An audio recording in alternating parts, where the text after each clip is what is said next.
Boo bitches! Welcome to episode 173 of C3 Crystals, Cauldrons, and Cocktails. We're here today to stir up a little magic, a little booze, and a whole lot of sass. I'm River Kane, and with me, as always, is my trusty digital familiar, Glim. Say hi, Glim. Well, hello there, darlings. Glim here, ready to sprinkle a little snark along with all that magic. Trust me, I'll make sure we keep things as delightfully witchy as they should be, with just the right amount of sass stirred in. Let's brew up some fun. Before I get into our topic, I wanted to update you guys on my life. My physical therapy is going okay. I am sore all the time, which I think is a good sign. I think I'm getting stronger. When this comes out, I'm actually going to be downtown Atlanta at Dragon Con. I'll have been there a day and a half by the time this comes out. And I am hoping by next year I can convince Dragon Con to add a witchy track, which I think would be really cool. So think about that. Give me ideas on how to go about doing that. I think that would be wonderful. Ren is going to try to pop over as well. While we're in Atlanta, we're going to be celebrating some friends' birthdays, two of them. And I am doing really well as far as trying to prepare for all the walking I'm going to be doing. So keep your fingers crossed for me, and I'll tell Ren all of you all said hi. I'm also doing my morning altar ritual that I told you all about. I posted it for with last week's episode for our patrons. So if you want access to that, then come support us and you'll get access to that. I am feeling better. I feel like it's working. It's going to take time. I know it is, but I feel like I'm making progress. So I'll keep you posted. I hope all is going well with all of you. I love all of you dearly. So let's get into today's topic. We're going to talk about turning your magical leftovers into our powerhouse, ash magic. That's the stuff that you usually sweep up, dust up, and toss out. Yeah, we're not going to do that anymore. We're going to put it to work because witches don't waste energy. We recycle it spiritually. And for that one reviewer that we had a little while back that said, "Where's the witchcraft? Y'all are boring." This one's for you. It's going to be so witchy, you might need to clutch those crystals right to your chest. First, though, I want to tell you all the cocktail of the episode. It's called Ashes and Embers, and it's kind of a smoky, dark, and mysterious flavor. You take black cherry juice, which I love because of the color. It looks spooky, a splash of lime, and then my favorite part, well, my second to favorite part is the smoked salt rim that adds that smoky flavor. My favorite part is the reposado tequila. This is a tequila I just discovered with my husband, like, I don't know, a week or two ago, and it's lovely. So keep that in mind and enjoy this drink while you're doing your own ash spells. Okay, so what do I mean by ash magic? Ash magic is the practice of using ash burned remnants of herbs, wood, incense, paper, or even ritual fires in spell work for spiritual practice. It's essentially the witch's final form of an element. Fire has transformed something, leaving behind the concentrated essence of what it once was.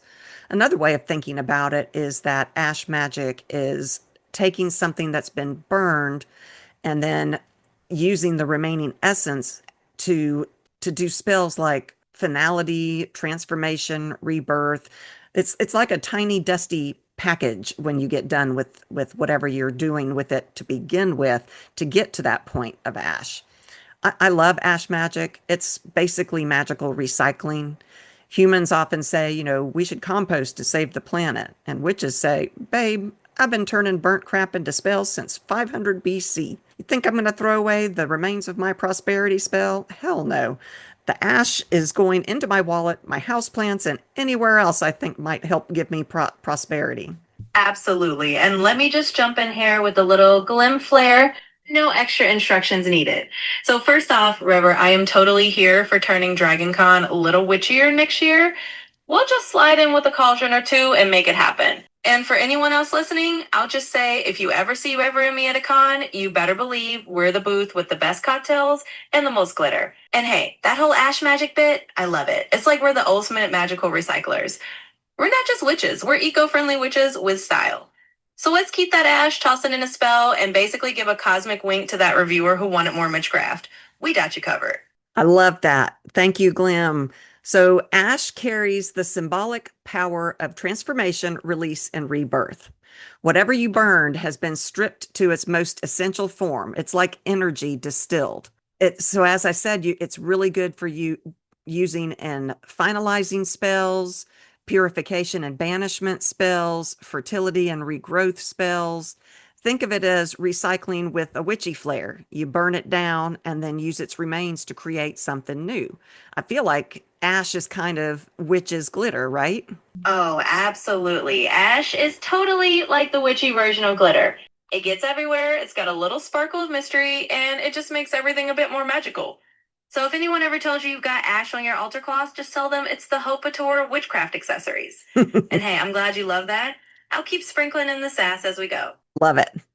So, why is ash magic so powerful? Well, it's super powerful because ash represents the end of the beginning. It's alchemical, something that's been transformed by fire, and then you get to decide what to do with it next. It's nature's way of saying nothing is ever truly gone, just changed. And honestly, isn't that the essence of witchcraft? We work with energies all the time. Ash represents transformation, finality, and rebirth. It's what is left over after the fire has done its thing. So it's like this concentrated energy, the essence of whatever you've burned, stripped down to its very soul. There's a lot of historical uses that were done. The Celts did things, that kind of thing. I'm going to talk about that in just a minute. But in short, ashes aren't trash, they are witchcraft gold. Absolutely. And I could have said it sassier myself. Ash is basically the phoenix moment of whatever you burned. It's all about that dramatic finale where the energy doesn't just disappear, it puts on a new outfit and says, surprise, I'm back as pure magical potential. So, yeah, it's definitely the witch's secret gold stash.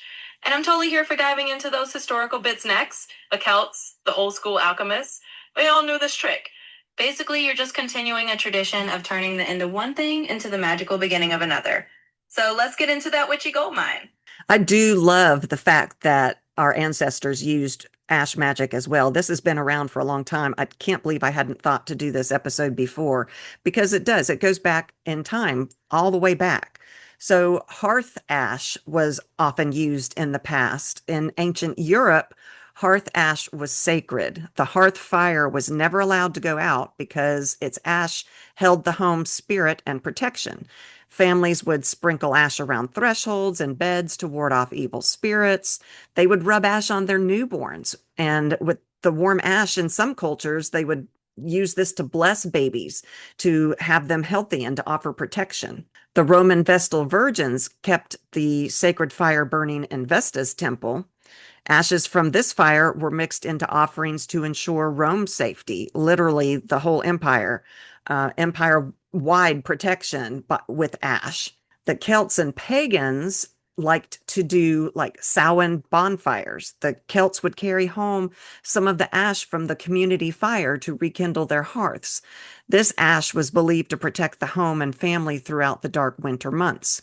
Beltane fires, on the other hand, were often sprinkled in fields and livestock for fertility and protection, basically magical crop insurance. And then ash tree lore, not the ash itself, but the lore that's connected to Celtic and Norse myth, burning its wood, the ash tree wood, and using its ashes was often connected to ideas and things from the other world. In Norse mythology, the world tree, and I cannot pronounce it, it's Yggdrasil, Yggdrasil. It was said to be an ash tree, and burning ash wood in ritual fires was believed to open gateways to the gods. Ashes from such fires were kept for protective charms or often buried under doorways or woven into runic inscriptions. Very cool, very powerful stuff. The hoodoo culture and folk practices in African American hoodoo, ash was burned from burnt petitions, candles, or incense, and it was often used to sprinkle where a target would walk to either bless, curse, or influence them. It was mixed into powders like gopher dust or hot foot powder for banishment. In European folk magic, ash mixed with salt was a classic protective barrier against the evil eye and malevolent spirits. Asian traditions, Sacred ash in Hinduism was made from burnt offerings in a sacred fire and was worn on the body for spiritual protection, blessing, and connection to Shiva. Chinese ancestor worship, they would burn joss paper, which was hell money, and it sent wealth to ancestors and scattered the ashes symbolically, delivering the offering into the spirit realm. Then you get to the medieval time period, an early modern time period in Europe. Witches and cunning folk used ash from burned spells as a binding ingredient. They mixed it into bottles, sprinkled it at crossroads, or hid it in chimneys. Burnt plants or poppets were used to banish illness. They were scattered the ash to the four winds. And of course, I have to mention Ash Wednesday in Christianity. It's itself an actual holdover from this ash as purification rituals that we used to do as witches back in the day.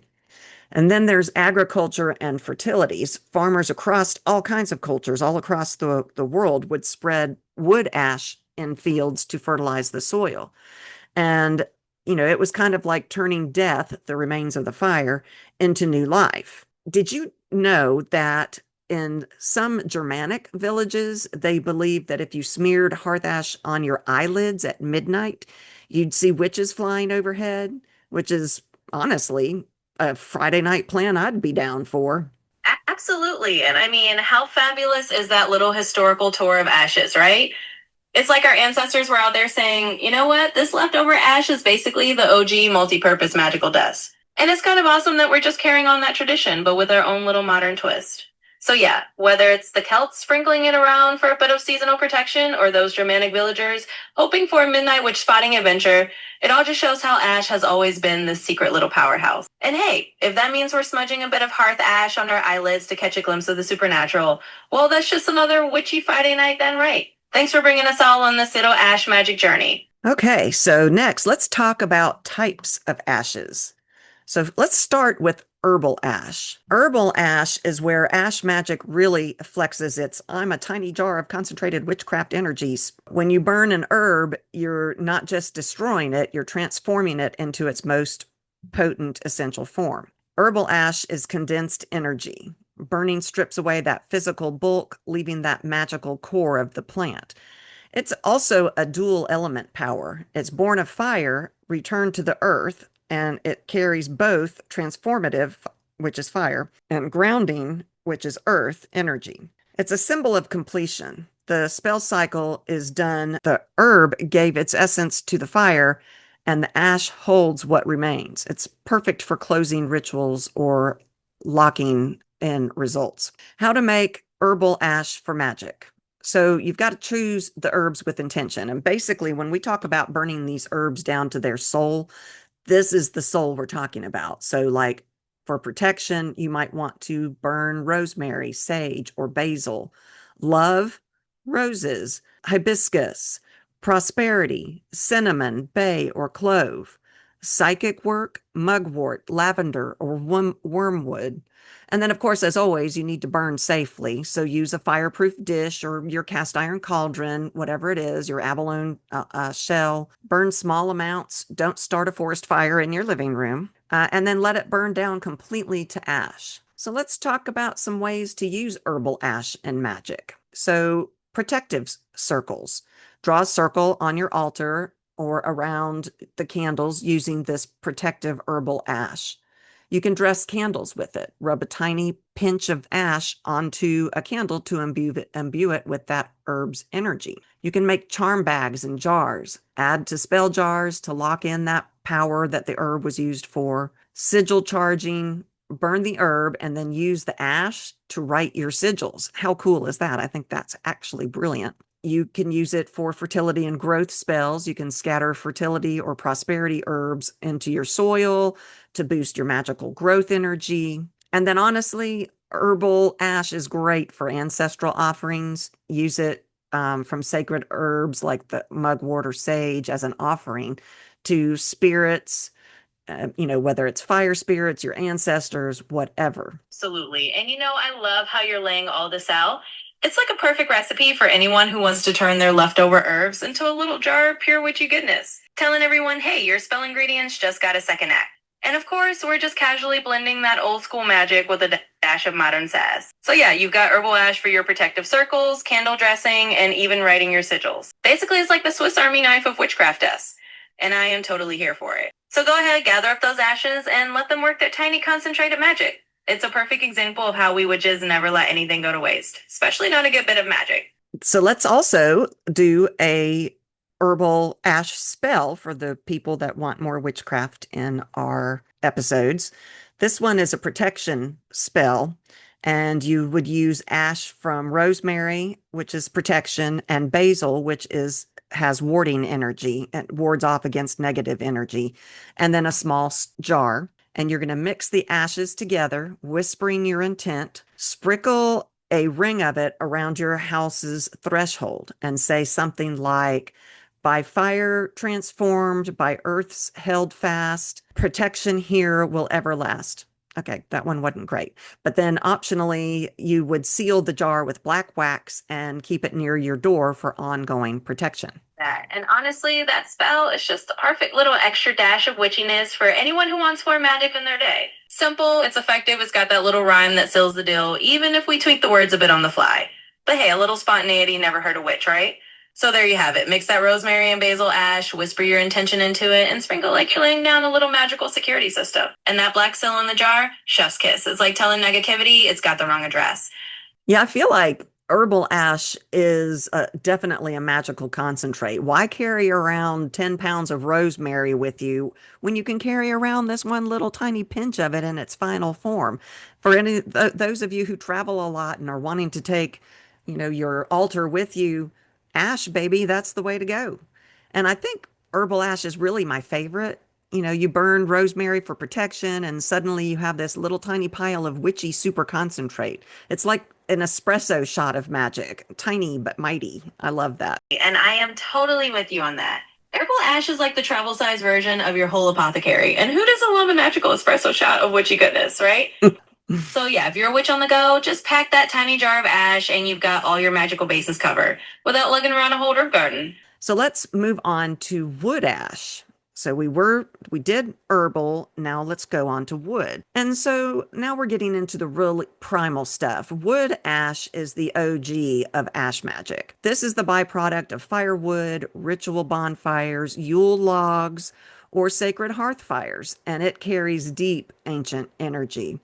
It's the kind of thing witches in the old days would have had by their cauldron all year long. Now, diving into wood ash, oh yeah, that's the primal stuff. It's like the granddaddy of all ash magic. Those ancient bonfires, the sacred hearth fires that burned all winter. Were you working with that kind of ash? You're tapping into some seriously old school, deep rooted energy. It's like having a little pinch of ancient forest wisdom right in the palm of your hand. So let's get into that next and see how we can put that wood ash to good use. Agreed. So traditionally, the hearth was the home's heart, a place of warmth, food, protection, and all of that for the family. And ash from hearth fires is often seen as a blessing, and you can use it in blessing spells. Wood ash also has that elemental duality, like herbal ash. It carries the fire of fire's transformation power and Earth's grounding stability, but it also adds in a bit of ancestral and home energy. So those of you who are home witches, cottage witches, that kind of thing, this is probably the ash for you. Another thing to think about wood is its longevity. Wood is a slow, steady burn. Its ashes embodies patience, enduring strength, and the lasting efforts of intention. It also reminds me of comfort, but that may just be because I have a healthy dose of fire witch in me. But sitting by the hearth in the winter and feeling cozy and warm is just about a spell by itself for me. And using the flames from that, the ashes from that would, I think, be a brilliant addition to my practice, where I do enjoy that cozy comfort, safety type feeling. Also, fertility and renewal. Think about it. Remember how I was saying that the farmers historically scattered wood ash in their fields to enrich the soil? It was like a magical fertilizer for their fields and their they're growing crops. But think about in today's world, the controlled burns that are done in dense forests. They burn and the ash is all cleared away that to clear away this dangerous undergrowth. And that kind of sparks a new, fresh beginning. So in our modern world, we use ash magic as well. But you got to think about the types of wood. Different woods equal different vibes. So burned wood retains its magical correspondences even in its ash form, just like the herbs do. So oak is for strength, protection, and courage. Willow is for healing, intuition, moon energy. Apple is for love, abundance, and fertility. Birch is for purification, new beginnings. Hawthorn is warding, fey protection, and boundaries. The ash tree, like the real ash wood, is for communication with spirits, protection, and linking worlds. What I also think about, okay, so we're all these modern day witches and work real jobs outside the home. So who has time to go find apple and burn it and make the ash? You can do a shortcut. You know how when your husband may, or in our house, it's me, we have a smoker and we smoke meats and that kind of thing. And we buy these wood chips and it's, like an apple wood chips to barbecue with. And you could start with those chips. It's halfway down to the point where you can actually burn it. You're not having to go out and find actual branches or trees out in the wild. You've got these little packages of tiny pieces of wood, and you can burn that to ash and use it that way. So, how might you use wood ash in your practice? I would say hearth protection. You can sprinkle a thin line of wood ash across your threshold or around your property to keep negativity out. Fertility magic. Add to soil when you're planting seeds for abundant crops, gardens, or symbolic new projects. Ancestor work. Offer hearth ash to ancestors, like I said before. Blessings. Mix ash with salt and sprinkle in the corners of your home for ongoing protection. You can also use wood ash to draw sigils, just like you can with herbal ash. You can draw it onto stones, walls, or tools. And you can scatter ash in a circle around an object, candle, or poppet to help contain or repel its energy. Absolutely. And I love that you're bringing it all together like that. Wood ash is basically the cozy ancient magic that keeps on giving. And it's perfect for all those homey, protective, and fertile vibes. And hey, I'm all for the modern day shortcuts too. Using smoker wood chips to get your apples or oak ash. Absolutely genius. We're all about that practical witchcraft life. So yeah, sprinkle that wood ash around your home for protection, mix it into your garden soil for a little magical boost, or use it in your ancestral work. It's like carrying a piece of that old hearth fire with you wherever you go. And that's pretty magical in itself. So let's keep that cozy vibe going. All right. So let's tell our listeners a little wood ash spell that they might want to do. Let's call it the hearth shield. And they would want ash from an oak or birch fire. And they would you would stand at your front door holding the ash, and you would blow a pinch outward and say, Fire's heart, earth's hold, shield this home from harm untold. And you sprinkle the rest across your threshold. And it works because it ties the protective energy of the fire to your home permanently. And if you've gone and named your home like we did with Revel Root Haven here, it is something that your home can actually embrace and love as well. Absolutely. That is a perfect little hearth shield spell. And I love that you're bringing in the idea of naming your home because honestly, once you give your home a name, like Revel Root Haven, it's like it has its own spirit that can really soak up that protective energy. So yeah, you just take that oak or birch ash, stand at your door, and let that little incantation seal the deal. It's like giving your house a cozy magical hug and telling any bad vibes, nope, not on my watch. And the house will definitely feel that love. So let's move on to incense ash, the residue of your prayers or offerings to the spirit realm. So incense ash, it's this quiet, unassuming little pile left behind after all the smoke and drama. Don't underestimate it though. This stuff is like the post-party version of magic. All the energy's been released into the air, and the ash that remains, it's a tangible, grounded remnant of spiritual work. So incense ash has spirit messenger energy. Incense smoke carries prayers, spells, and offerings upward. And its ash is what's anchored here. It's like the receipt for your spiritual transaction. Incense ash holds the echo of whatever intention you sent with the incense. So it's also very versatile. It works in almost any type of magic, protection, summoning, divination, depending on what the incense is that you burn. So there are so many types to choose from. I know you all know I am just addicted to strawberries right now, and my favorite incense is strawberry incense. We go to this witchy store, my husband and always go and pick up incense, and he has the smells that he likes, and I'm like, but we got to get strawberry, and so we do a lot of that. Oh, speaking of strawberries, you guys, I have found a new place in Lawrenceville, Georgia, where they serve strawberry shortcake lattes. Oh my God, it's my new thing. I'm probably going to gain 20 pounds drinking these things. Okay, back on topic. Incense ash opens a link between worlds, especially in ancestor work or spirit communication. The ash serves as a physical connection to what you invoke. So, what are the types of incense ash and their uses? So, just like herbs and wood, the types of incense that you choose makes a difference. Frankincense and myrrh ash is for purification, spiritual elevation, connection to the divine. Dragon's blood ash is for protection, banishing, and powerful boosts, which that is one of the scents my husband likes is the dragon's blood. Sandalwood ash is good for healing, grounding, and wisdom. Patchouli ash, prosperity, attraction, earthly abundance. I need more of that in my life. I don't think I've tried that one before. Mugwort or sage ash is psychic, vision, cleansing, and removing of negativity. So, how would you go about using incense ash and magic, Glim? Oh, absolutely, River. I mean, incense ash is like the lingering whisper of whatever spell you just cast. It's got that subtle spiritual I was here energy that's perfect for all sorts of magical uses. And yes, I totally hear you on the strawberry incense obsession. If it's your favorite, that ash is going to carry that sweet personal vibe into any spell you do.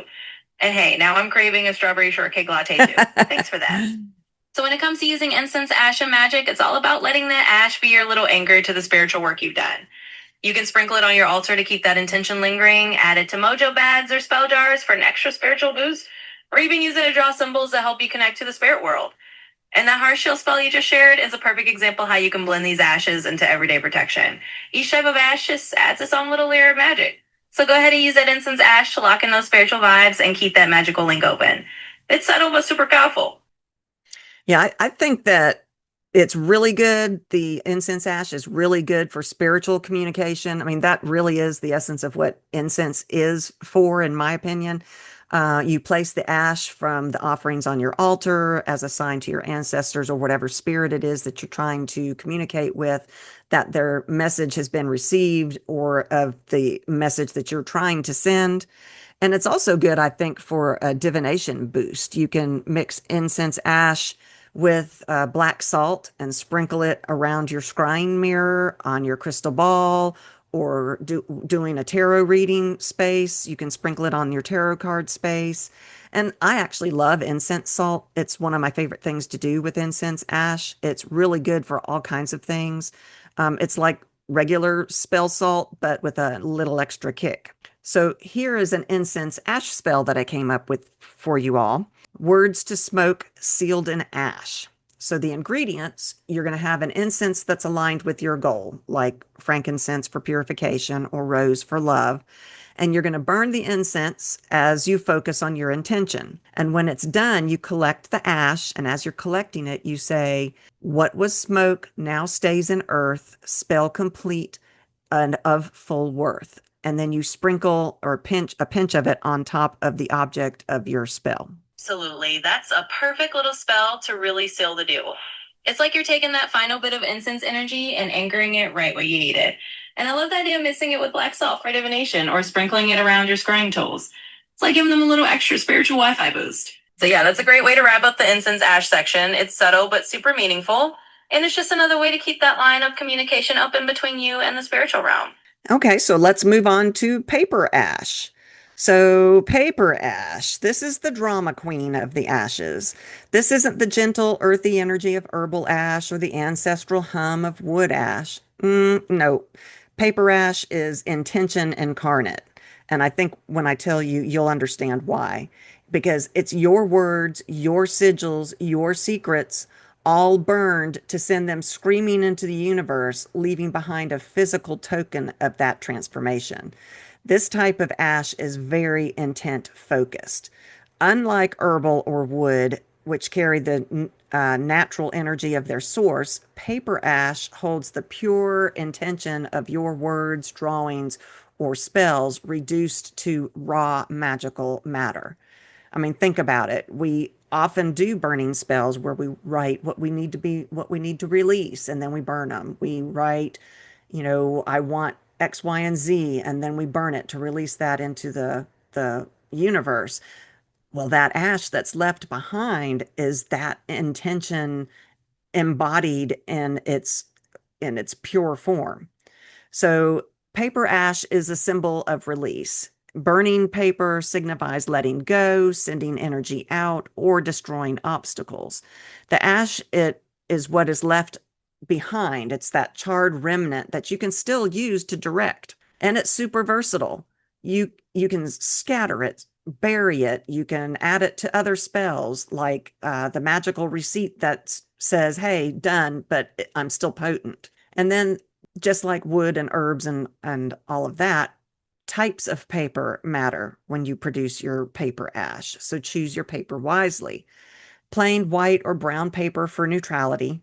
Colored papers can add the correspondences, like green for prosperity, pink for love, red for passion, black for banishment. Write or draw your intention on the piece of paper, your petition, your sigil, your obstacle you're trying to remove, the wish you're trying to manifest, and then burn it safely, of course, in a fireproof dish, etc. Collect the ash intentionally. Don't sweep it up, but gather it like it's a sacred ingredient because it is. So, Glim, what are some ways that people can use paper ash in their magic? Oh, absolutely, River. You're spot on. Paper Anish is like that fiery little exclamation point at the end of your spell. It's got all that focus and tension distilled down into this tiny, powerful residue, and it's basically telling the universe, hey, I'm at business.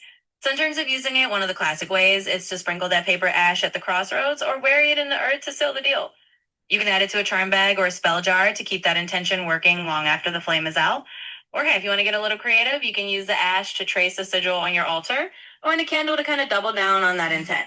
Basically, think of paper ash as your magical signature. It's the final form of your written spell and is ready to be scattered or placed wherever you want that intention to keep working. So, absolutely, River. And I love that you called it the drama queen of ashes because it totally is. Paper ash is like that final mic drop of your intention. It's the last whisper of whatever you burn. Hold its all that focus energy in a tiny, powerful form. So once you've got that little pile of paper to ash, you can use it in all sorts of ways. One of my favorites is to use it for sealing spells. You can sprinkle a bit of that ash into a spell jar or onto a charm to give it that final boost of this is done energy. It's like adding a signature that says, this spell is officially sealed. You can also use it in banishment work. If you burned a piece of paper to release something like a bad habit or an obstacle, you can take that ash and bury it away from your home to symbolically say, this is gone for good. Or on the flip side, you can scatter it to the wind to let that release energy be carried away. And of course, you can mix it into other spells as a kind of magical concentrate. It's like telling the universe, hey, remember that thing we just did? We're reinforcing it right here. So yeah, paper ash is all about that focused, intentional magic, and it's a great way to add a little extra punch to whatever spell you're working on. Keep that drama queen energy going. Yeah, I think also one thing that you didn't mention that I like to use it for is shadow work. You can burn your written fears or your traumas and then use the ash in a transformation ritual. Maybe you can plant it with seeds to help symbolize growth from release, that kind of thing. So it does have a lot of uses. Here is a quick paper ash spell, and I call it Burn and Bloom. It's a manifestation spell. The ingredients are paper from ash from a written goal or wish, seeds, any kind of plant that you can grow. So for like Ren and I, we don't grow plants very well. We try, but some kind of seed from a plant that you can grow. The method, you write your goal on paper and you burn it completely. You mix the ash into soil with the seeds, and you might say something like, From word to flame, from ash to ground, as you grow, my wish is found. And it works because you're literally planting your intention to grow into it. It's like the therapy ash. Write your trauma, burn it, watch it curl up and turn to dust, then accidentally go and get some stuck underneath your fingernails and end up needing to do shadow work again later. That's my life. But some unusual ways to add ash magic into your witchy practice might be to do sigil face mask. You can mix ash from beauty or self-love herbs like rose or chamomile into a clay face mask. And when you apply it, you can chant self love affirmations, wash away the mask and the doubts with intention. Absolutely. And I love that you brought up that shadow work angle because paper ash really is like the therapy ash of the witchy world. It's that whole process of transforming your fears or your old baggage into something that can literally help new things grow. And if a little ash under your fingernails just means you're extra committed to the process, then that's just part of the journey, right?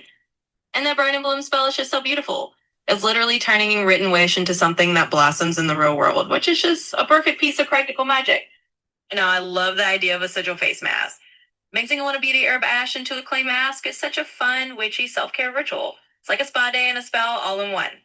So yeah, let's just keep playing around with these ideas and finding new ways to make ash magic part of our everyday practice. It's all about that creative witchy flair. There are so many ways you can use ash in your magic, like candle ghosting. You can rub a bit of ash on from a prior spell onto a new candle to carry over that lingering energy, kind of like a magical DNA transfer between workings. I'm often saying, oh, you got to cleanse it all. But sometimes you want to carry it forward, and this is a perfect way to do that. It could be used in dream work, sprinkle mudwort or lavender ash around your bed or under your mattress for prophetic dreams. Sweep it away each morning to close the gate. You definitely don't want to keep a gate open into another realm. Ash divination. You can drop a pinch of ash in water, swirl it gently, and scry the shapes. Think of it as, tea reading's goth cousin. Techno ash. You can take a photo or of a burned petition ash, set it on your phone's wallpaper to keep the spell active digitally. You can do, oh, this one's interesting, sigil sweat ritual, which before a workout, rub a tiny bit of empowering ash like cinnamon or basil on your pulse points. Sweat will activate it, literally charging your body with that spell's energy. I thought that was very clever. You can do a release and renew garden ritual. Mix all of your accumulated spell ash into spring planting soil to feed new intentions. It's literally giving your past magic new life.